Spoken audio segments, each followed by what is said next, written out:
Good morning, Will. This is Steve Rao with Pod Roku TV World Edition. We welcome you live from the All America city of Morrisville in the Research Triangle Park in North Carolina, the eighth largest state in the union. And on this show and podcast, we talk about global affairs and increasingly turbulent world politically, economically, and it's the middle of the summer as we've just gotten off the July 4th celebrations.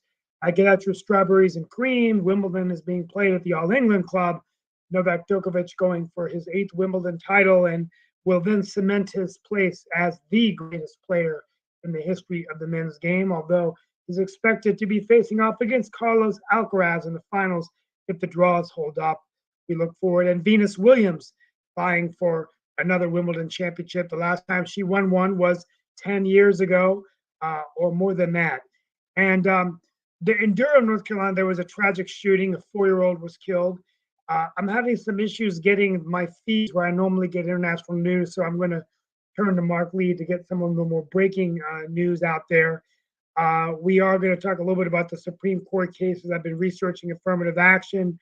A lot of critics are concerned that the affirmative action case is going to actually hurt the pipeline of diverse talent in our schools. They tried this in California and Michigan in their universities, and it didn't work very well. Where do we go from here? And what will happen next with the Supreme Court of the United States? Changes in the last year that have affected over half a century's worth of decisions and policy. And it's lead many to wonder, why is this all happening? And does the court have too much power? President Biden also, remember, his student debt relief program was canceled. Struck down by the court. And, so we're going to go ahead and just dive right in. I did update everyone yesterday on the India trip. We're going to talk about that a little bit later in the week. Let's go ahead and get started, Mark. Today's a short show for me. I'll be back for the full hour tomorrow. Yeah, no problem at all. Like I said, one of the big stories in the news was it's hot, and it's definitely been hot, and there's no doubt about that because they have said that we set another record for heat and all in that space. I think they said that for the second day in a row, it has been some very hot weather out there and around the world. So I think it was the second day in a row that we have set this whole heat record and all in that space. So that's been a number of conversations around how hot it is out there. Of course, it's summer, so you would expect that. But yeah, for the third day in a row, Earth's average temperature broke record high. So I'm getting used to the heat. I mean, I ran this morning about 6 miles, and you start at 8, and then by 8:30, you can really feel the heat go up, but then the muscles get real loose as long as you hydrate. But after 8 or 9, it's just purely brutal out there. I think your body gets used to it. My muscles tend to be a lot looser in the hot weather than in the wintertime when it's colder. So I'm beginning to enjoy the hot weather more. Maybe I'm just getting used to it. But it's easier to get cooler than it is warmer, in my opinion. Yeah, but you have to be careful that you do hydrate. I do have days where if I don't drink enough water, I can feel the dehydration, mild headaches, a little bit of fatigue. Yesterday, my eyes were burning a little bit. Went to bed and woke up fine. So, who knows?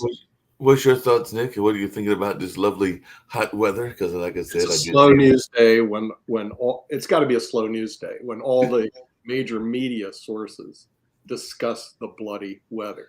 Okay. And there's some exciting stuff that's going out there. One thing is Janet Yellen and her trip to China.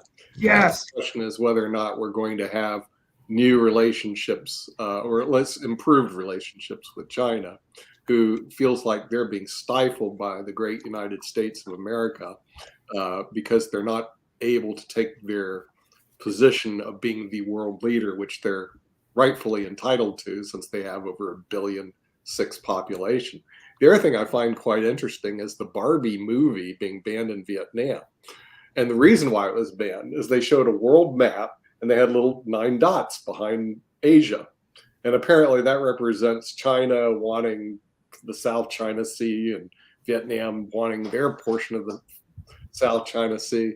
And I thought, wow, how sensitive can you be that 9 dots will get you banned from Vietnam, but only in world. Well, there's other parts of the world that are showing their thoughts about human life and everything. Because the other thing that is out in the news is apparently down there in the Mexico area, there have been some body parts found hanging on across cities and all in that space. Because apparently the cartel's not too happy. So, there used to be a thing where you would see sneakers and other things hanging off of bridges, but now they're actually showing body parts because I guess they're trying to let folks know that they are actually still in control and all in that space. So that's going on in Mexico. Don't know that I'll be planning any trips to Mexico anytime soon because I don't know that that would be a wonderful sight to see and all along those lines.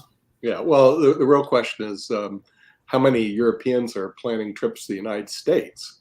Okay, we complain about how dangerous it is in Mexico, but if you come from places like Europe where the murder rates are next to zero, and you look at the United States, you go, why would you want to visit this place? Because the United States every day, including tomorrow, even on a slow news day, you're going to see murders and mass shootings and guns out of control in the United States of America. If you guys were to travel overseas and you listened to what we listen here and you're in that country, like in Spain, if I listen, there was a murder down the street in Madrid, and then there was another murder down here, and then there was another shooting over here, you go, I'm in an unsafe country. Okay? But here's the reality. The country Spain is 10 times safer than the United States of America. In other words, your odds of getting killed by a gun is 10 times less in Spain and 3 times less in Morocco. So we live in one of the most dangerous countries in the world. So when we complain about Mexico, who are we to complain? But granted, the most dangerous countries are actually in the whole world are in our backyard. It's called Central America, El Salvador, Guatemala, Belize, all the countries down there, Haiti. I mean, you just go on and on.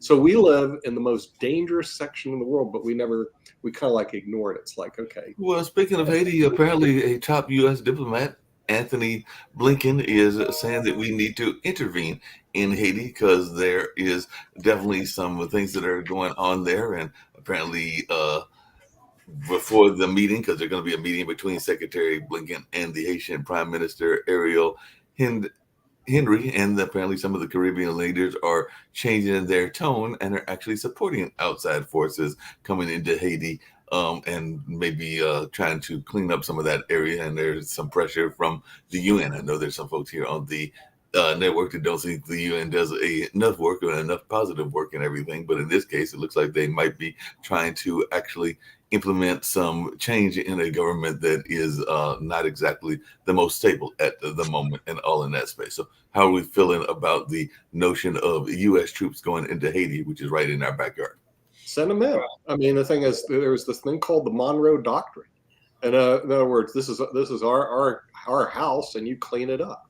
And if we started cleaning up some of these Latin American countries, we wouldn't have the immigration problem because the people would go, hey, there's no reason to leave El Salvador, nice place to live. But right now, what we did, de facto, whether we liked it or not, is we allowed the gangs and to basically take over these countries. And then we worry about no Sasha in here. We worry about Ukraine because 4 people died in Lyon. Oh, that's huge. Come on. 4 people dying, and that happens every day in Latin America, every bloody day, and it's not reported. We don't give a rat. It's like we don't care about El Salvador, we don't care about Guatemala, we don't care about parts of Mexico, we don't care about Haiti, we don't care about any of the things that are in our backyard. But we're concerned about is what's happening across the pond and Ukraine. And so the thing is, if the United States wants to be the world power that they should be, You go in and you clean these countries up. In other words, and you do it. In other words, you become a strong arm. But I don't see your friend, I'm sorry, Steve, to have any muscle because he's old. And nothing wrong with you, except We're going to come back to immigration in a few minutes. Let's get Jatovi's perspective. I will say that it's a very complex issue, the legal immigration, the illegal immigration. One thing that I heard Congresswoman Ross say before we get to Jatovi recently, she said that drones and technology could actually be a really good way to control illegal immigration, because a lot of times the other countries that are coming in are using drones to figure out where it's easier to come into the U.S. And so that's just a good idea where, President Trump talked about building walls. It might be technology, and I've heard Senator Tillis talk about that as well. But Jatovi, tell us what's going on in your world post July 4th. Post July 4th, just catching up on all the news. In terms of immigration, though, yeah, I mean, immigration has been kicked down the road for so long, so there's such a backup of it. Nick, you're correct that we don't worry about particular areas, but there are so many factors that tie into that, from money to skin color and so on and so forth. It's just there's so many factors that we don't cover those issues, and it's just a sad reality. We're not. And then on top of that, if you look at, you can't throw. It's how do you justify throwing a military at a gang, for example? So how can you take the world's biggest military to attack what's considered to be a gang more so than considered to be a world power? So you're handling you're being the world police more so than being. But if you look at it, Jatovi, look at Afghanistan. Look at the gang there, which was called the Taliban. And frankly, I believe we had a very successful venture into Afghanistan. We had very, very, in other words, Russia couldn't even handle the Afghan country. We basically took over that country and set it straight. And then we made the big mistake by abandoning it. But that, of course, again, but we have a very incredible military that can do a lot of good. But think about it this way. Did we really do anything by, you said that we took over. Yeah, we That's did. not our country. Too bad. But this whole thing, that's not our country. That's too bloody bad, isn't it? We're a world superpower. But Nick, here, look at this one. Sorry, I believe in the Roman country. But we can't. Okay. No, but we cannot. That's not our country. Too bad. No, but we're right now. Russia is trying to take over Ukraine, and we're not going to let them do it. But again, we took over Afghanistan. That's correct. We did. You're not listening. Oh, Russia, I'm listening. Russia's trying to attack Ukraine. When Rome took over the Mediterranean, they didn't ask the Franks and Gaul, well, do you really want us to take you over? Ukraine, no, Ukraine is a sovereign nation. Ukraine is its own nation. Afghanistan is its own nation. Yeah. You're saying because our ideals and our culture is superior to this culture, so therefore it's okay for us to take over another sovereign nation. Yes. That's incorrect. No, it isn't. It's incorrect in your mind. No, you don't understand, Toby. It's incorrect in your brain. No. It is. Your brain China to take. We're going to let the gang lords take over Latin America, but that's your brain. My brain says no. No. My brain says You're saying that right. A nation like China, who we consider an adversary, if they believe that they should, if they believe that it's okay for them to take over Taiwan, we should allow them. No, we are not. No, you're not listening. No, I am listening. If they believe that they have the right to take over Taiwan, as we believe that we have the right to take over Afghanistan, because we believe in the room, baby. They have the United States of America to contend with. You're not listening. If we weren't around, then of course they could do that. But unfortunately, we are. You're not listening. I am listening. Listen to what I'm saying. Just let me finish the whole comment. Yeah. You're trying to be logical. I don't really give a rat shit about your logic. So Okay. You can take your logic. Okay, I got a trash can over here. Take your logic and throw it in the bloody trash can. that's the problem. Hey, Nick, hold on a I don't second. care about your Nick, hold on a second. I Let me don't ask care you a about your question. rationality. Nick, Rationality. No, As Mike Nick, Tyson hold on a said, second. everybody's got Let me ask plan you a and question. punched in Let the me ask you a face. question, Nick, and it's based on something that Jacoby just said and Right. something you said at the beginning. We have an issue with gun violence. There was an incident here in Durham that sadly involved 2 kids that involved gun violence and everything. And there have been a number of gun attacks throughout this July 4th weekend throughout the country. We can talk about 31 mass we can shootings. talk about Baltimore. We can talk about a number of other places. Now, by your logic, if I'm hearing you correctly, if the 1 billion plus people in China are looking at that and going like, hey, America's got a serious problem with gun violence and we need to go in there and clean that gun violence up because we can do that, then because they are a more powerful nation by your logic, then they would have the right to do that because they could come in here and clean up our gun violence by the logic that you just stated. That is absolutely correct, Mark. Yeah, But I mean, I don't understand, guys. I mean, let's they go are back to not as powerful as the United States of America. So too bad for them. let's go back to basics here. The fact of the matter is that we have in the United States of America 150 times more gun deaths than Germany, 100 times more than Great Britain, and 250 times more than Japan. Now, the fact is, though, everyone always says it's a mental illness issue, and I agree with Fareed Zakaria. It's not like we have 250 times as mentally ill people in the U.S. as we do in Japan. In every one of those countries, in Britain last year, there was only 18 gun homicides. So the fact is, 4% of the world's population, we have 65% or more of the world's guns in America. And so people are getting access to these guns.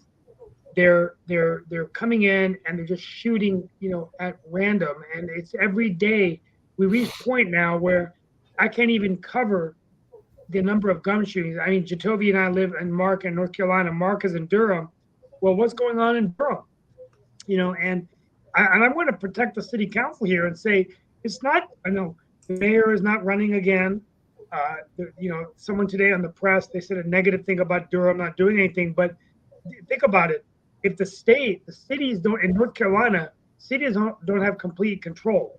They can't make the law. It's coming from the General Assembly. And our speaker, Tim Moore, says, well, it's a mental health issue. That's the easy way out. The crazy part, Steve, is that the argument from a lot of those that are advocating that, we can't put in protections because it is a mental health issue, are also cutting money from mental health programs. Yeah. So how are you going to say that it's a mental health issue but not help out mental health programs? And then on top of that, guys, you just got to get real. We love gun violence in the United States of America. I mean, we do everything we can possibly do to support it. Movies are about gun violence. Television is about gun violence. Video games are about gun violence. We even have a Second Amendment that protects gun violence. What you're saying is embrace the fact that we love gun violence in the United States. The thing is, those guns. Mark, hold on. Straight. The thing that you're saying is what you missed. What Steve said. It's not that we love gun violence because every country has these video games, has these movies, has this music. I mean, Bollywood has gun. And do they have the Second Amendment? So what we love is guns. Bollywood. But Jacoby, do we have a Second Amendment in these countries? No. Exactly. So we love guns. If you Americans are complaining about guns, you bought and bloody paid for it. If you're complaining about violence, you bought and bloody paid for it. So enjoy it. Because the thing is, that's what you want. Nick, hold on a second. Nick. There's a country that we're going to admit into NATO. Hold on a second, because I'm going to bring in another fact from around the world. Because there's a country that we're going to admit into NATO. The Biden, you talked about his politics and everything, has said that he is anxiously waiting for this particular country to join it. It is not Turkey, it is actually Sweden. And one of the things that I just looked up is that gun violence in Sweden has actually increased. And, we think of Sweden as being a peaceful country and a neutral country, but apparently it has increased steadily among males 15 to 29 in the 2 decades prior to 2015. And apparently there's a whole gang culture there that I wasn't even aware of, but that started increasing in the mid 2000s and it has increased more rapidly from 2013 onward. So they've actually got a Swedish National Council for Crime Prevention, and they've been looking at the issue. So it isn't just an American issue, because apparently there have been crime gangs that have been there, and by 2021, gun violence by crime gangs in Sweden had increased tenfold since the early 1990s. So this is something that's going on not only there in Sweden, but you were comparing it to Germany and Norway and things of that nature. But this is a country that last time I checked was supposed to be fairly neutral, and they're in this whole gang situation, and that is an issue that how many of us have even heard of the Swedish gang issue being reported? Because apparently there's an issue in Sweden. Even bringing in Sweden and their gun violence that may be increasing in comparison to the U.S., it's still. They're not even close. They're not even close to us. Come on. If they increased, they had one person killed by a gun. Now they have 2. So they say, oh, we had 100% increase. Come on. Forget Sweden. You guys are potsers.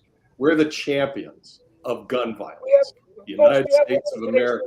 We embrace it, love it. Yes, but you say to disregard it, but in 2020, they said there were 366, not 2, incidents of shootings in Sweden where 47 people were killed and 117 were wounded. And in 2021, Sweden was found to have the second highest gun homicide rate after not the U.S., but Croatia, and that's actually out of 22 European countries that were surveyed. But definitely, it does seem like they've got a not even close. Yeah. Remember, Mark, the United States.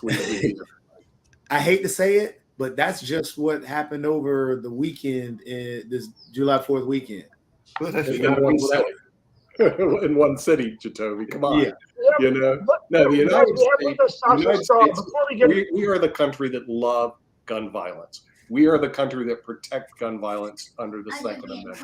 We're the country that embraces gun violence. So just get over it. And frankly, it's not going to change. So the only one way, if you want to change it, you have to pick up and leave, because this is what you bought into. When I think there is enough resolution to that. And I want to hear what's going on in Canada and overseas, but has it spilled over? That's my question. Because if we're blaming it on the movies, if we're blaming it on video games, if we're blaming it on a number of other things, those are things that have spilled over into other countries. So we can poo-poo the idea that it is increasing in other countries like Sweden, but is part of it the fact that that culture that we have put out there on Hollywood, and to some degree some of the other places like Bollywood and Hollywood, have passed over to the rest of the world? No, it's what Nick brought up earlier. It's the Second Amendment. It's the easy access to weapons.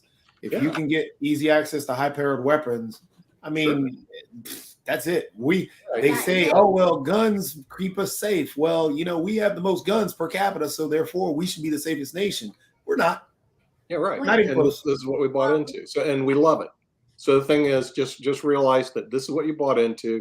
This is what we love. This is what we are. Deal with it, and then move on to an issue that maybe you can do something else with, because I don't see this changing. Also, the present legal system in the United States also contributes to gun violence. I'll tell you why. Let's see, if you have gun, blame the lawyers. Your opponent, let's see, has a gun. So it's so much easier to shoot first, kill that other person with a gun, and then you'll go with a good lawyer. Okay, it was self-defense. Okay, maybe you overused it, so okay, you'll get maybe a couple of years jail, maybe much less than that. Maybe there will be no jail term at all. It will be a probation, it will be something else. So in other words, in the right situation with a good lawyer, you can just go and kill, let's see, 1 person a week if you're lazy. If you're not, you can kill 2, 3, 5 persons a week and get away with that. So at least that will justify your investment in purchasing the gun. Because if you're purchasing a gun and you're not using that, you're a loser. you lost money for nothing. So you must buy a gun and use it and kill in order not to be killed. So you kill, you have a good lawyer or maybe 2, 3 on, let's see, retainer, and the life is wonderful. Actually, maybe you Sasha, buy. that raises So two. in a Sasha, that raises two roundabout issues. way, That raises two interesting issues. One, not everybody has access to a good lawyer, which is why the That's a problem. criminal justice Well, system that's a is problem. definitely not a fair system in all in that space, and why it is certain minority groups that are occupying the prison systems more than others, because not everybody has access to the legal kind of system that you are talking about, and all along those lines. And the other thing that I will agree with you on is if you look at the television, and I just saw it yesterday, one of the greatest commercials that is out there in terms of a PSA isn't asking us to not own guns, but it is saying that gun violence is so prevalent that you need to make your home safe. So they are making sure that you have the proper gun security, because I think that one of the commercials or PSAs that I recently saw was the amount of folks that are accidentally shot because the person in the family hasn't locked up the gun. So they want to make sure that you have the right gun protection, so that somebody like and I don't think Joey has a gun, but maybe he does, but that if he had one, that his son, that we also see here in this picture, would not accidentally go grab it and do something tragic in that space. So actually, what Sasha brought up, even in talking about advocating for people with guns to go out and kill people, which I don't think he was really advocating for that, but in the statement, I saw two things that actually he brought up. Yes, the litigation. Yes, that's a huge thing. The litigation is where these the gun lobbies, the gun manufacturers, and so on and so forth. They have great lawyers that protect them. Those lawyers are called Congress. And Congress and many different governmental entities have created what's called the other part that Sasha touched on, in terms of, okay, if somebody comes into your yard, you can shoot first and ask questions later. That's the Castle Doctrine. That's exactly what the Castle Doctrine is. And South Park actually did a great piece when they were going through and doing. South Park has some great social commentary. One of the pieces that they did was the shoot first and ask questions later. You know, if they're scared of something, to shoot and kill and then say, okay, well, I wasn't really scared, or, you know, whatever scared me, I can ask questions about that later. And that's how you can justify, again, the Castle Doctrine. Okay, that's what George Zimmerman used. That's what George Zimmerman used and everything. I hear you. A lot of other individuals have used, especially and that's where we talk about the police brutality and how that came about. That's been used there, that, okay, I feared for my life and I'll shoot first and then ask questions and clear things up after that. They were reaching for my gun, which they weren't. George Floyd, oh, well, he was high and he was all these things. That's the Castle Doctrine within itself, and that's gun violence and so on. There is another danger, is that one person kills the other person, or the two, and it applies to police as well. They are becoming accustomed to killing someone, not bearing consequences, and get away with that. So these people are becoming even more dangerous than ever before, because now they have a positive experience of killing somebody, not taking responsibility, not serving the jail or so on. So these people are becoming extremely dangerous, because now all their life will be how to find and kill someone without bearing responsibilities. And the more people they will kill, the more dangerous they will become. And it applies to policemen as well. A policeman could get away with killing a suspect, for example. Okay, so they kill. Hold on a second. Hold on a second. We're going to hold on. I've got Hold on. We'll see you on Friday. Keep talking. Yeah, I appreciate you, but I actually was going to pivot the conversation slightly to a different direction, because we do have a special guest here as well. Mark, hold on. Before, because Steve was bringing up a quick point. Let him get his point in as well. Yeah, well, no, I just want to go through just a couple of issues I want you all to talk about today, and then I'm going to head out. But a couple of things. Meta is now offering a new program like Twitter. The name is Threads. It's a text-based social media app. The U.S. approved a large offshore wind project yesterday. Coco Lee has died, and there's another boat tragedy in Greece, and UPS is moving closer to a strike. So those are just a couple of things I wanted to bring up. We'll be talking about those tomorrow as we wrap up the week, and get into a little bit of analysis of the Supreme Court, where Mark Lee and I might bring in some constitutional experts to talk about what's going on with the High Court and what's going to happen next year. It looks like the court's making changes that are affecting all of us and for a long, long time. And affirmative action, how is UNC Chapel Hill? I think an affirmative action kind of one-on-one of what is affirmative action, this recent case, how does it affect admissions in a state like North Carolina, UNC, and more importantly, what does it mean to the pipeline of diversity in our universities? So I think it's going to really shape future of education in our country. We're going to talk about that when I'm back tomorrow and early next week.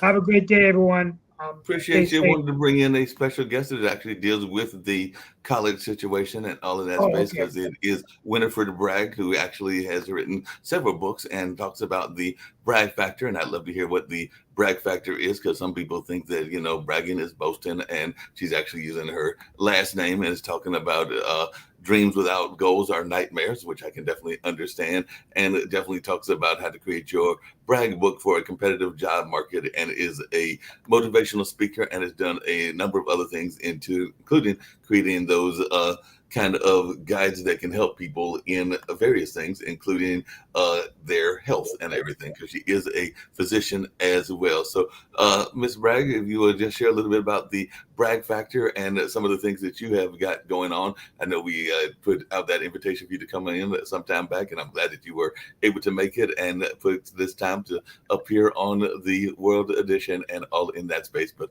I'm sure folks, including the other panelists, would like to hear more about you and what you are doing and all along those lines. And who knows, maybe you got some comments around some of the things we were talking about before we get to your conversation and everything. But definitely, Dr. Bragg, glad to have you here. And if you want to share more about what you are doing and the brag factor.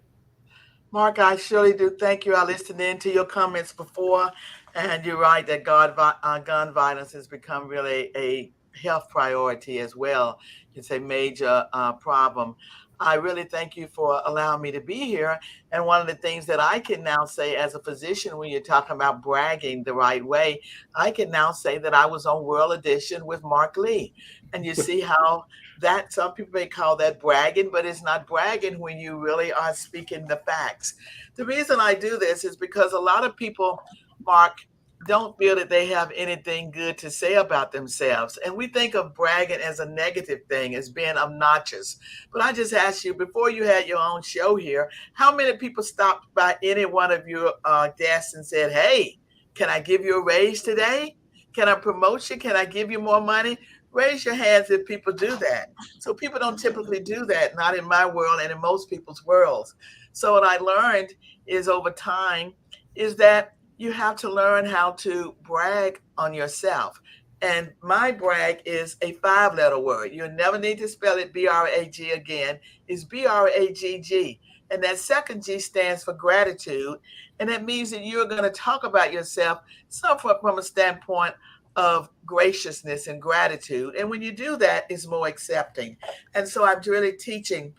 I do motivational speaking, but I do coaching to entrepreneurs, to students, and I speak all around to Fortune 500 companies, teaching people how to not downplay their skills. And when you do that in the right way, it can lead to better promotions, better jobs, better salaries, better relationships. It can help you professionally and personally. And so that's what How to Create Your Brag book does. So I've created 2 books on that, one for professionals and one for college students. And we know, you all being here, but when it comes to women, if there's a job and it has 10 qualifications, do you know if a man has 1, he applies, but if a woman lacks 1, she won't apply. And so there's a big disparity in how men and women do their bragging. Bragging, or you call it shameless self-promotion. There was a a very famous person on PBS called Susie Orman. Okay. Uh-huh. And she said, I'm a shameless self-promoter. Okay. No, she just promotes herself shamelessly. Mhm. And now she's a financial guru. Her Right. background, she was a hairdresser. Only your Right. hairdresser knows for sure. But she's Right. also a great self-promoter, or what they call a shameless self-promotion. And I think you're absolutely correct. What happens is most people do not promote or market themselves properly. There's another famous guy, Peter Thiel. Now, most people don't know who he is, but he founded PayPal, along with another guy that people are familiar with, Elon Musk. He's also a chess player, Mark. That's how I kind of know him. He was a chess master and a law graduate. But he wrote in his 0 to 1 book, article 3 was marketing. He goes, these tech people don't know that it's not so important the product, it's how they market their product that makes a difference. And so what happens is he goes, a lot of them fail not because they don't have the best product. They don't market as best as their product might be. And it even goes back to Apple Computer. When it first came out, there were a lot of other computer companies out there. Osborne, for example, had a computer out there. Atari there was tons of them. But Steve Jobs did something better than all of them. He marketed the Apple better than anybody. So one person I'll never forget, he flew me up to Philadelphia, Bucks County, for those who know Bucks County who's listening to this. It's actually a very wealthy area.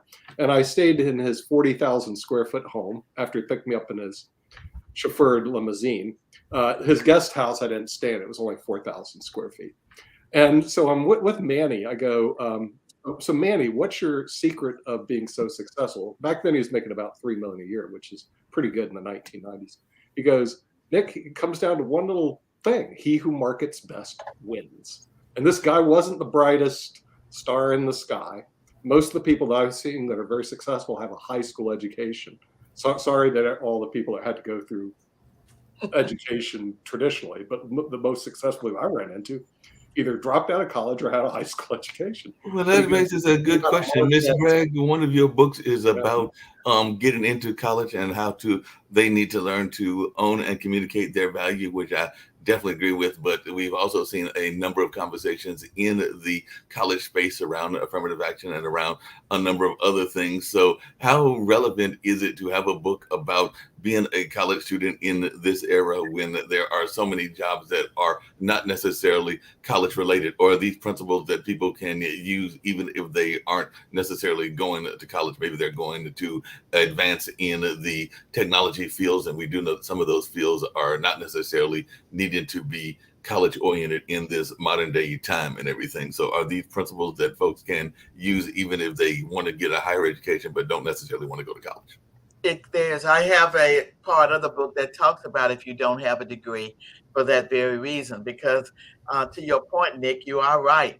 Most of the multimillionaires we know, if we look at Bill Gates and some of the other people, they didn't finish college and they were college dropouts.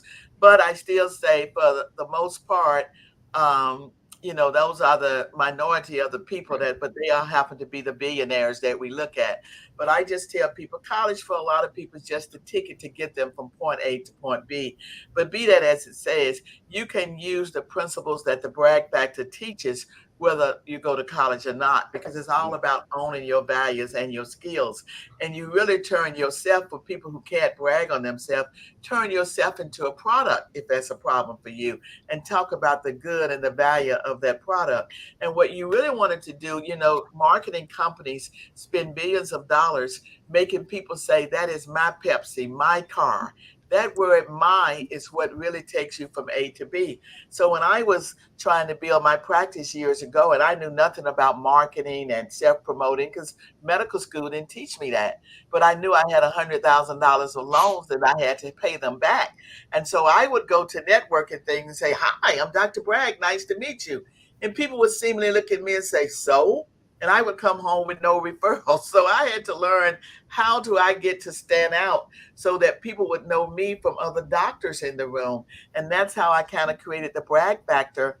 and learn how to do effective marketing and talk about myself in a different way that people would choose me. And so I learned that these principles can work whether or not you go to college, Mark, or not. You can use them because it's about showing your value and what your skills are. And so that people can say that you are my plumber, you are my car dealer, you are mine. And that my is what makes the difference, because then people are buying into you. So my goal with my patients, I don't want them to say I saw the doctor today. I want them to say I saw my doctor. And when they say that, when they see me at Costco, they're introducing me to their husband, their daughter, and then they become my patient. So you can use that whether you're computer sales or whatever you're doing.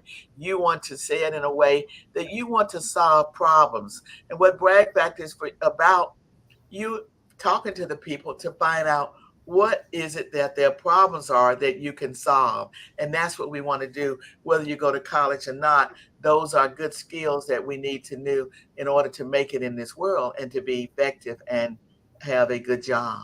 Well, you mentioned something that I know Nick mentions on a regular basis. I'd love to hear your thoughts about it, but I'm not going to put words into his mouth totally. But one of the things he talks about regularly on this network is this notion of fiscal literacy and the fact that too many of us aren't taught those principles. And you kind of alluded to it, Dr. Bragg, even when you go to medical school. So you didn't have the business aspect of the medical school after you got out. And as you just stated, and I've heard other doctors and lawyers stated as well, there was a tremendous amount of debt after you got out of school as well. So is that something that you wish you had been taught when you were in medical school or even in undergraduate school, the notion of fiscal literacy and the notion of what it meant to run the business of a medical practice?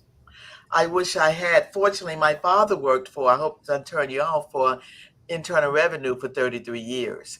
And so as a young child, in order to get my allowance back in the day, I had to sit across the table from him as he gave me my allowance. And I always tell people I was the only person in the first grade that knew how to do itemized deductions, because my father would make me tell how I spent my money and how did I possibly want any other money. So that taught me a little bit on financial literacy. But to your point, running the business, yes, we needed that in medical school. We needed marketing, because at the end of the day, regardless of what you're trying to be, doctor, lawyer, salesman, plumber, as you say, a technical field, you need to be able to sell yourself, and you need to have financial literacy. Otherwise, debt becomes a slave. You become a slave to debt.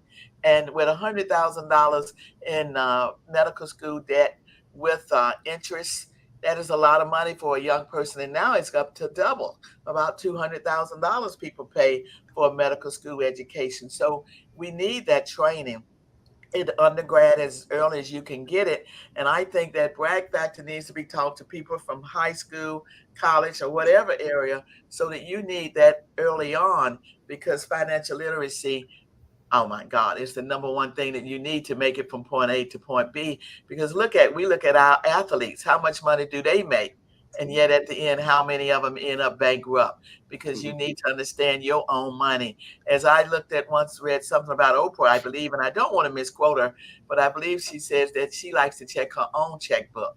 And this is a woman with a lot of money. And so you need to check your own checkbook. And if Oprah's checking hers, I know the rest of us need to check ours. No, no doubt about that. One of the things I was curious about that you said, and then I definitely want to hear from the other panelists as well, is you said your dad was a IRS person and everything. So I'm imagining that growing up, that was not exactly something that you were bragging about in your school and everything, because that is a job that is seen as being a notorious job. So I'm thinking that that might have been something that you didn't exactly run to your friends and be like, "Hey, Dad's an IRS agent. He's going to be coming after your folks," and all in that space and all in that line. So was that a job that you actually boasted about when you were a youngster? Well, you know, back in the day, you had to write down where your parents worked, and every year the teachers go, "Oh my God, your daddy works for IRS," and I would sit shame in the class and didn't want the teachers to say that, and I would go to tell my dad, "Dad, here we go again. A teacher's mad at me and just met me because you work at Internal Revenue." He said, "Well, tell her if she pays her taxes, she'll never meet me. If she does what she's supposed to do, she'll never meet me." But I didn't boast about it. You're right. I did not boast about it. But he said it's just about accountability. And if you do what you're supposed to do, you'll never meet him. And so it taught me early things about being accountable with my finances. Makes sense.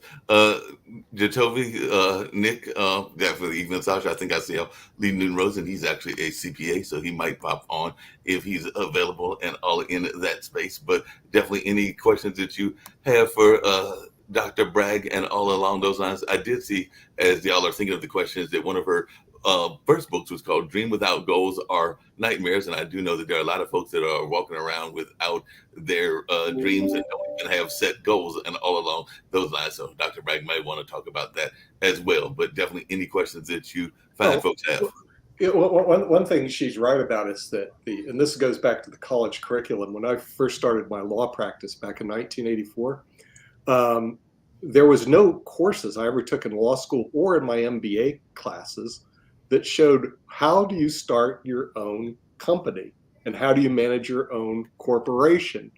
None. In other words, it's not like, oh, I didn't take the class, or I missed that class, or I showed up but I wasn't present, which a lot of students do. They show up but they're not present. Everybody knows that. Right. But it just wasn't even available. So when I graduated from law school in 1984, actually when I bought a book because I wanted to start my own law practice, was How to Start Your Own Law Practice Without Skipping a Meal was the name of the book, because it was so hard to transition right after graduation and then start into your practice. And part of the reason why back in 84, unemployment was over 10%.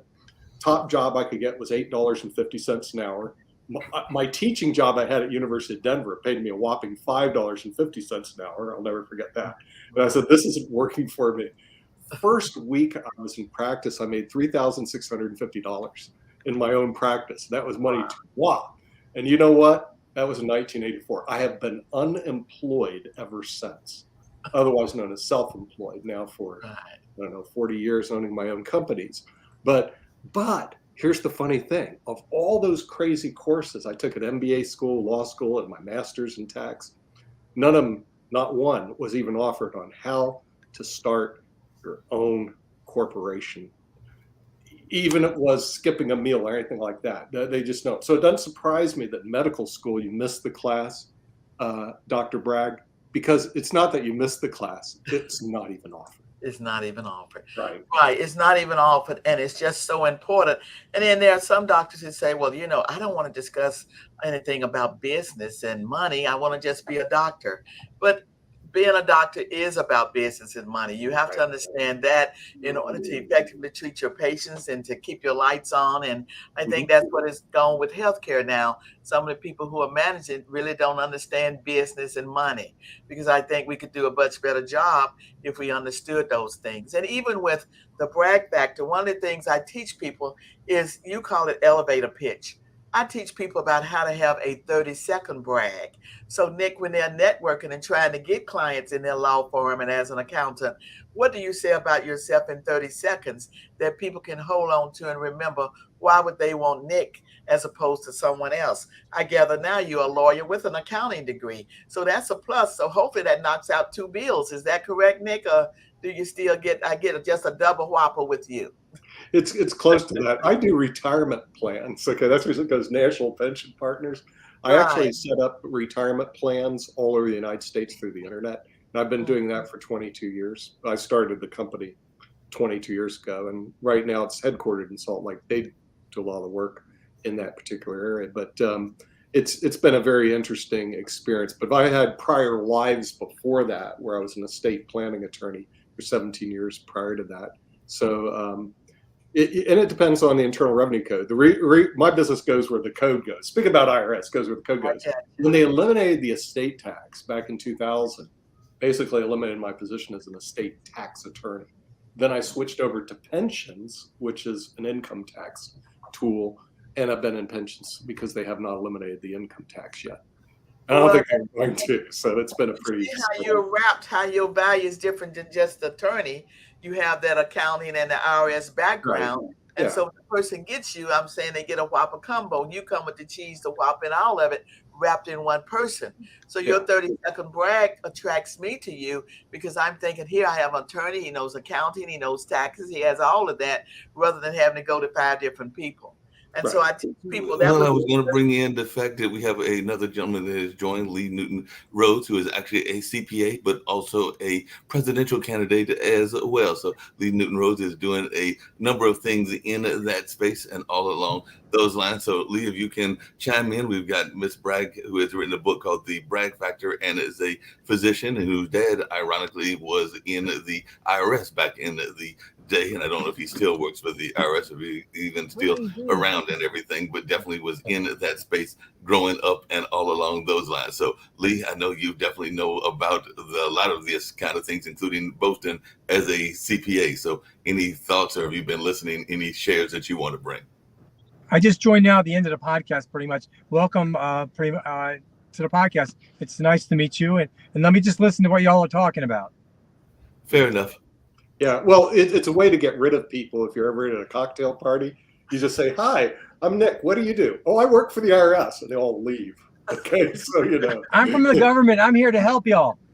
I'm from the government. I'm here to help you. So it's a good way to get rid of them. But you went and become a physician, and see, then you don't want to tell them what you do because then it attracts people. "Oh, I got this sore arm. What should I do with it? I got this headache. How can you?" They're always bothering you with questions. Dr. Bragg, we had talked earlier, and I'd love to hear your thoughts about it. And you kind of alluded to it, but what are your thoughts about how we are handling, even as a government and as a world, but particularly here in the U.S., medical care? Because, like I said, you are a doctor, and I sometimes am frustrated by what is going on in our medical efforts, even though there are all kinds of conversations about doing things with cancer research and a number of other researches we just supposedly have gotten out of this pandemic, even though some folks are still concerned that it still exists and it's still a issue to be dealt with and all in that space. But how are you feeling we are doing in healthcare in general here in the United States? I think there's a lot of disparity in healthcare in the United States. And when you talking about yourself, I try to educate my patients on what is their 30 seconds. When they go to the doctor, depending upon if you're not in a private practice, you work for a group, they're designating how limited time that the doctor can spend with each patient. And so if you have a lot going on, how can especially an elderly person or a person that has multiple problems, be able to say to a doctor in just a few minutes, "I have all these things going on," and the doctor get a good handle on it, diagnosis, and get a treatment plan? I think that is unfortunate the way we're doing that. And that's why I believe they say now medical errors has become the fourth leading cause of death in America, and because of mistakes. And I think that it can happen because they're understaffed and the time is so short that we're allowing doctors to be able to treat patients. Just last week, I had someone who had a hand injury who shared a story with me, went to the ER twice, was sent home, had to see 5 doctors before they finally got to the right one because the patient was insistent that they had something wrong with their hand and had to have emergency surgery, and was turned away from the ER, had insurance and everything because they're moving so fast, they didn't get to the core of the problem and didn't refer them to the right people. And so I think we're not doing a good thing. And I think that patients have to we talk about everyone wants to be a business owner, but we have to be the CEO of our own health if we are going to get good health in America now. And so what I want to do also with the Bragg Factor is teach patients. I try to teach my patients how to do their 30-second brag. How do you captivate or say to the doctor in 30 seconds, "What's wrong with me?" so that they get the real nuts and bolts of what's going on with you as they have to do this fast triage so that something is not missed. And so there needs to be some way that we're educating people really how to go to the doctor so that they get a better outcome. And I think we're just not doing a good thing with that. There's so many disparities with minorities, elderly, and women in healthcare. I'm a pain management doctor, and there are 3 groups of people that we know that won't get good pain management, and they are minorities, women, and elderly, because people think that they are going to abuse medications, and yet they don't really are the ones that are abusing it, but that's the ones that people have put a stigma on for abusing medications. And so pain management is not done appropriately in this country. And people think it's all about opioids. It's not. It's about working up people. How many people do I see that were on opioids or had surgery, but never had the workup that they needed to know that maybe surgery wasn't the answer? Because Yeah. surgery, back surgery in the United States is done twice the rate in other countries. So, Mark, I think we could have a conversation, a long conversation about healthcare. But I think that our leaders, and I often say, if we could have the insurance they have, we wouldn't have a problem. Makes a But lot of we sense. talk about what's the deficit and what's the economics. Yet, how many of us get a job, and when we leave a job, we lose our insurance? Our leaders get a job when they stay there a minimum amount of time, and they get insurance forever. And yet, look what the disparity is between the leadership and the people. And I know we'll never resolve that because they have to change the law, but they need to make that closer, and so that we can get better health care that we can that the people can get. Yeah, that makes a lot of sense. Jacoby, any thoughts about what she's been talking about and just any questions in general? So I'll turn it over to you, Jacoby. You oftentimes have some insightful thoughts and questions as well. No, I mean, I don't. I mean, you guys were having a great discussion around business and actually the IRS and government involvement, so on and so forth. And I mean, what you had just said, especially at the end, about the healthcare disparities and ways to improve those healthcare disparities. Because yes, I'm a big. I I'm right along with you in that. With the whole problem with a lot of the healthcare disparities is the fact the affordability, the fast food restaurant style that we've gone to because it's big business now, and we've gone away. We're still uh, focused on treating the symptoms and not the problem.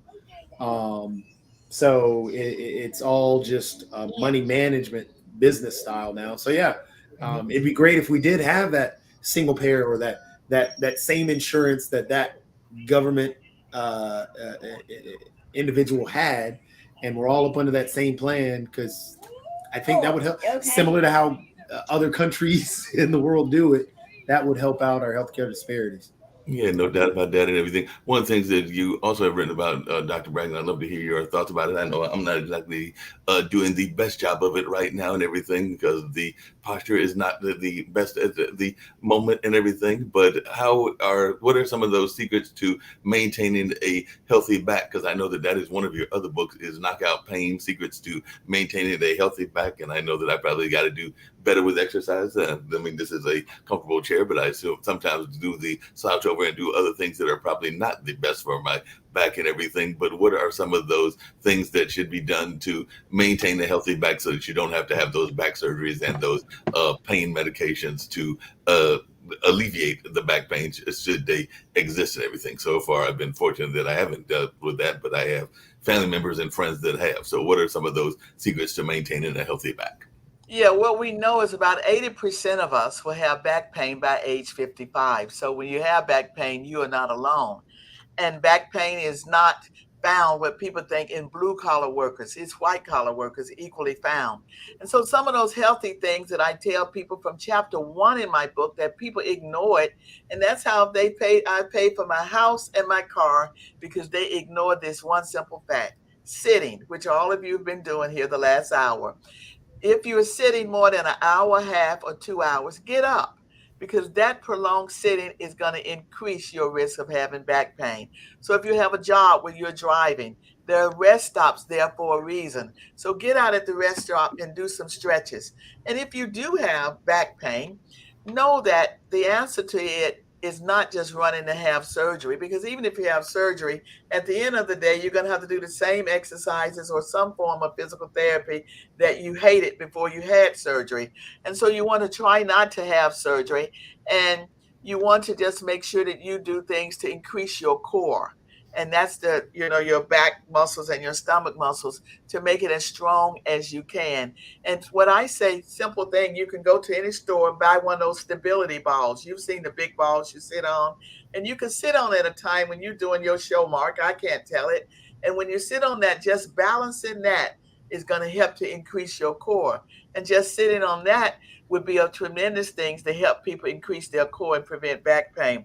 Another simple thing is I have a YouTube channel called how to have a pain-free Friday. It's called Dr. Winifred Bragg, and it's tips for a pain-free Friday. And every Friday I do YouTube tips on how to prevent back pain and other pains you have. A simple thing is like Jacoby has his son there. He's a big child now, but when you lift something, never lift something with your arms outreached. Bring it close. So if you're lifting up a baby, make sure your arms are close when you lift up anything. You're lifting up a box. Never do it with your arms outreached. Bring them close. And in my book, I even have a chapter on exercises you can do while you're watching television. Simple thing, if you're watching the Super Bowl or whatever game you're watching, baseball, basketball, put your snacks in the kitchen, and that will force you to get up from that couch. And your team may be losing and you're just stuck in that couch. By the time that game is over, you have back pain. Put your snacks in the kitchen, so at least you have to walk to the kitchen to get your snacks, and that motivates you from not doing that prolonged sitting. So that tells you some simple things, but you can get a lot of that information from YouTube, Dr. Winifred Bragg, Tips for a Pain-Free Friday. Well, I appreciate that and everything. You could just talk really quickly, and then we can go a few minutes over, but we'll get ready to wrap up very shortly and everything. Do you think that too many people set these dreams and they don't really have a concrete goal, and that is why there are a lot of people that are kind of going through the motions and they aren't necessarily having a plan in motion? Because I do know that that is book one in your series, Dream Without Goals Are Nightmares, and I feel like a lot of people are going through that nightmare kind of existence. But I'd just love to hear your thoughts about that, because I think there's a lot of people that don't have a plan in action. Yeah, so what I tell people, there are 4 simple questions with a goal we need to ask. But first, we need to get clear on what is it we really want. Not what somebody else wants, but what is it you really want? And that's your why. Because if you get convicted on your why, what I found out is you will find out your how. So what is it you really want? But then we've got to put a time frame to it. Otherwise, if you want to save for a house or lose weight or get a new job, you've got to put a deadline to it, because when you put a deadline on the time frame, that propels you to move toward that goal. And that's why we need to write them down. When we write things down, we know that that puts some concreteness to it, and it makes it more real rather than just a hope, because a dream without a goal is a nightmare. And so a goal needs to be written down. And we know from research that people who write their goals down accomplish them more. And the third thing is, you got to say what's holding you back. And that's where the work is done. If it's a house you want, you got to say, well, what's holding me back? What habit do I have, or what can I do that I eliminate? You talked about the fast food restaurants, Jacoby. You say, well, maybe I can stop going to the fast food restaurant, save that $11.92 for that Whopper combo, and put it aside, save that money, and put it toward whatever the goal is you're saving money for. But you've got to be able to say, what's holding me back? And then, Mark, you've got to have your strategy. But what people don't realize, and oftentimes, is you don't have to do it by yourself. You have to find out who else has done what you want and ask for someone to help you. And that's where we sometimes fall down with our goals, because we think it has to be only on us and that we don't ask for any help. And asking for help helps a lot. My books became bestsellers because I didn't know anything about writing a book. Again, medical school didn't teach me that. So I sought out people who had written best-selling books, and people are happy to help you, but you have to be willing to ask. And so then you ask for help. That helps you, I think, to reach your goals and to find a mentor. Finding a mentor is just so important regardless of what you want to do. If you can find someone who's done it, but you want to use that person's time wisely. Nobody wants to counsel you when you haven't done the work, when they tell you tips that you could do and gold nuggets you need to follow through. And having a mentor can help you tremendously. That has helped me so much in my life, having people that gave me guidance along the way. You see, what people look at you and everybody on this panel as a finished product. And they say, well, how did they accomplish that? How did he become a producer? They see you as a finished product. They didn't see you when you were in the trenches. They didn't see you when Nick was making $0 per hour, when I had a work study job, $5 per hour. They didn't see us then. They see us now with the lipstick on, with the beard all in place, with in the car. They didn't see us before. And that's what they need to realize, is that they have to have a goal, find someone to help them. And just like we accomplished, they can, but it's work. There's work.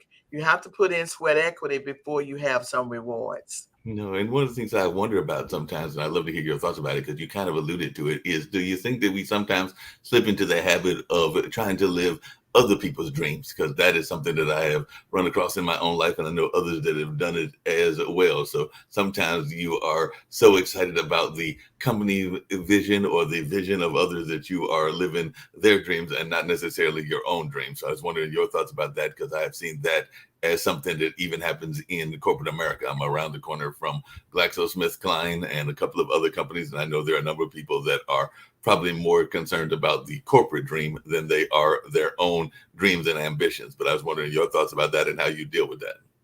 That happens a whole lot. And that's when you fall down, because then you're not your conviction. You're not into the why. You're living for someone else. And they say that sometimes social media, people look at where someone else is doing this and how they are doing that. And then they don't realize that you need to live your dream. And when you get convicted on your dream and not living someone else's dream, then you can work harder on it. And you're right, that happens so often now that we look at other people and try to compare, and then you end up not being happy, and you realize that you wasted so much time on what I say the treadmill of life, just on a treadmill going nowhere because you were trying to live somebody else's dream other than your own. Yeah, that makes a lot of sense. Leading in Roses, we're going to wind down, and I will ask Dr. Bragg if she can give her contact information and how folks can get that powerful book of hers and everything. But Leading in Roses and Jatovi, you've been listening now for a while, so if y'all have any last second questions or anything that you want to share, then we'll get ready to get out of here. I just have one comment. I think the doctor touched on it for a few things. One is, it's sad that for most people, their health insurance is tied to their job, so they can't leave jobs because of the health insurance. That's one. Two is in terms of the holistic prevention. What can we do? Diet, exercise, not to get into a position where we need surgery or we need medication. The doctor touched on that. Thank you very much. Just one quick question, if you may. It's a little political, maybe not. During the pandemic, I think one of my take on that is doctors were told that he couldn't treat patients individually because the medications are off-label, what have you. They were told this is how you're supposed to treat patients, period.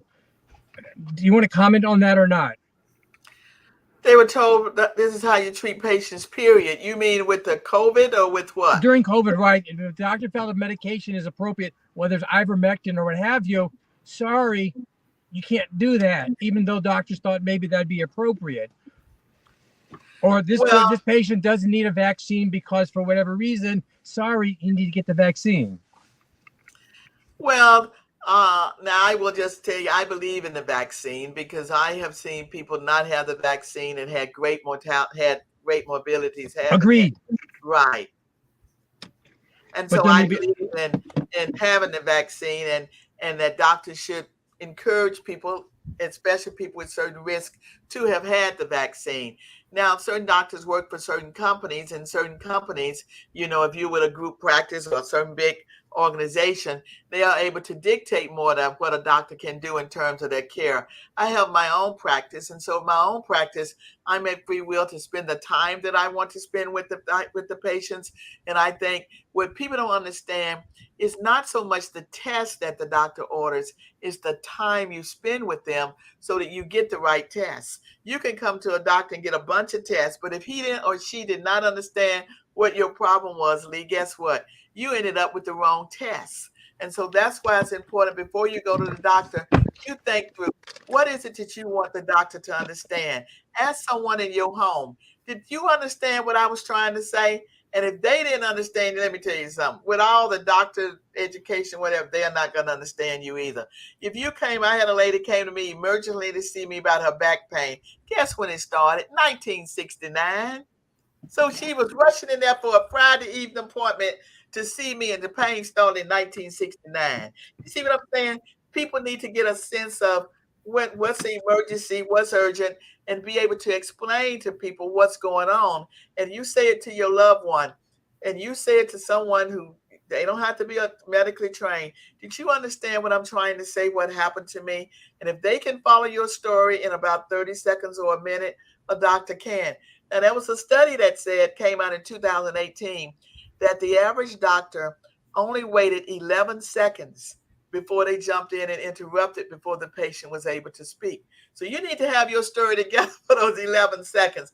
I don't know if it's true or not, but that's what they said, that we gave people 11 seconds before we jumped in to speak. So that speaks to when you go to the doctor. That's not restricted to doctors. We do that in life, unfortunately, too. In life. And so we need to have everyone, no matter where you're going to your accountant, your lawyer, whatever, you need to know what you want to say when you get there and make your 11 seconds powerful. You're right. We're just a fast-paced country now.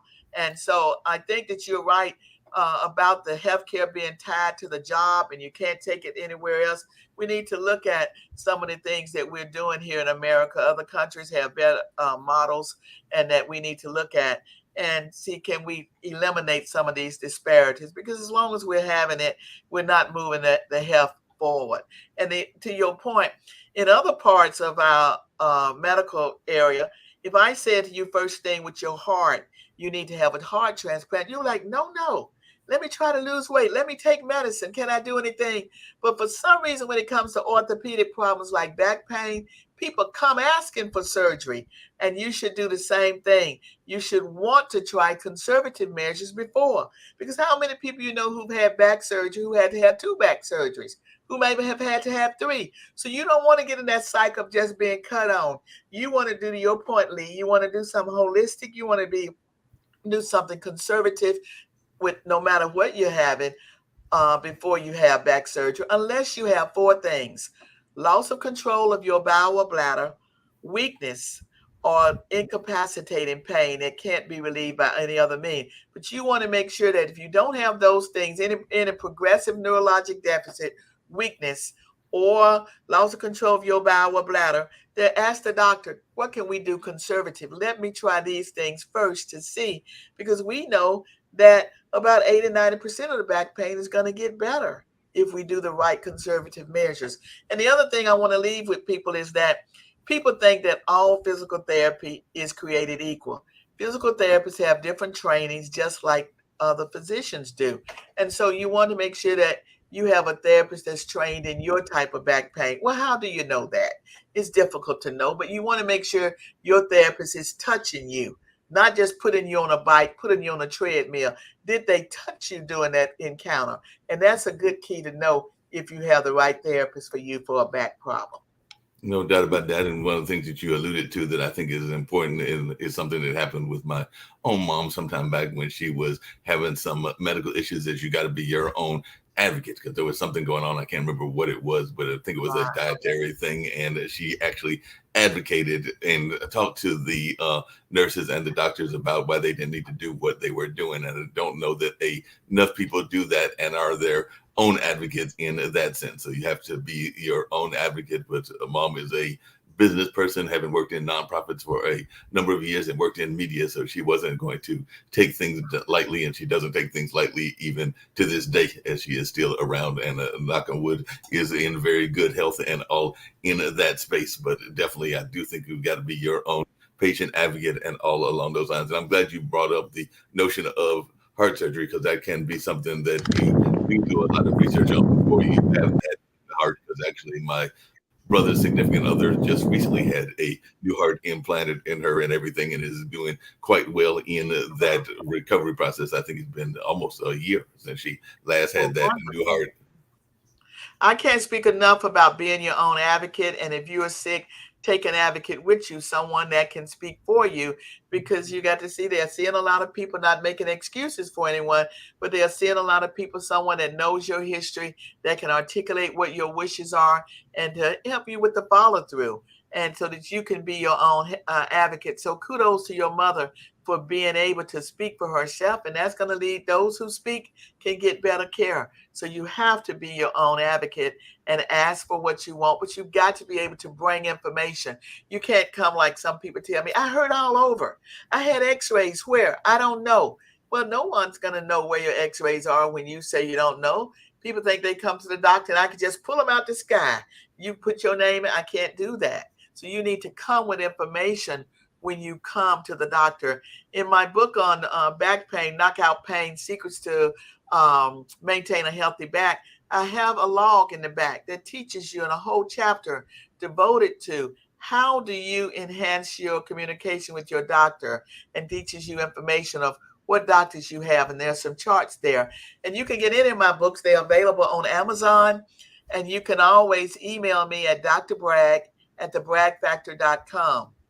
And my website is thebraggfactor.com, and that'll teach you how to get to me. I don't want to get too many information things, how to reach me. You get lost. It's thebraggfactor.com, and all of my books are on Amazon. And on my website, it'll give my email if you need to contact me. Well, I greatly appreciate the conversation. I don't know if Jatovi or Lee have any final thoughts. Otherwise, we'll get ready to get out of here. But definitely, I have enjoyed our conversation, both about the gun violence earlier and now about the health aspect with you, Dr. Bragg, and everything. And I think we've got another guest on tomorrow, and definitely looking forward to another great World Edition. But Lee or Jatovi, if you have any final thoughts, otherwise, we'll get ready to get on out of here. And Dr. Bragg, glad that you were able to come on. And anytime that you want to come on and share other medical advice, do know that you are always welcome for a return trip as well. Well, I surely would, because the conversation has been very stimulating, and I'd be happy to come back again and talk with you all, because I love listening to your perspective and the things that you have brought forward today, and I appreciate your invitation. No problem. Lee, any last thoughts, or Jatovi? No, you just make me feel bad. I didn't come on earlier in the show because the topic and the doctor is so interesting. Well, we have to come back again, Mark, and make sure that Lee is at the top of the show. We'll make sure that we do that next time as well. So we're going to get on out of here. I see that Toby's got his parent duties going on and other things. So we're going to get on out of here. But it's been a enriching conversation, and hopefully we'll see Jatovi back along with his son, and along with Lee Newton Rhodes and Nick and the rest of the gang. And hopefully we'll have Dr. Bragg back on in the near future as well. So glad to have you here, and definitely if you want to give your contact information just one more time so that folks can catch it before I bring out the symbol that gets us in and out of this show, definitely do that right now, Dr. Bragg. Contact me at my website, thebraggfactor.com, and you can get any of my books at amazon.com. Thank you so much. Sounds good. And we're going to get on out of here. It's been another great show, and we'll see you tomorrow at 10 a.m. We've got other shows, including Barbara H. Smith coming with her Empowering You show at noon. And then we've got a show around investments coming at 1 o'clock with Peter Bennett. So those are coming very shortly. And we've got other shows that'll be coming on, including Coco McMillan, who's got some musicians as she comes out of the musical world. And that'll be at 6 o'clock this afternoon. And she was a former background vocalist for Gerald Levert and has worked for a number of other great artists as well. But let's get on out of here, and we'll stay tuned here on podtv.tv as well as Pod TV on Roku for the various other programming that'll be coming your way on this particular day, Thursday, the 5th it is, and all in that space. So let's get on out of here.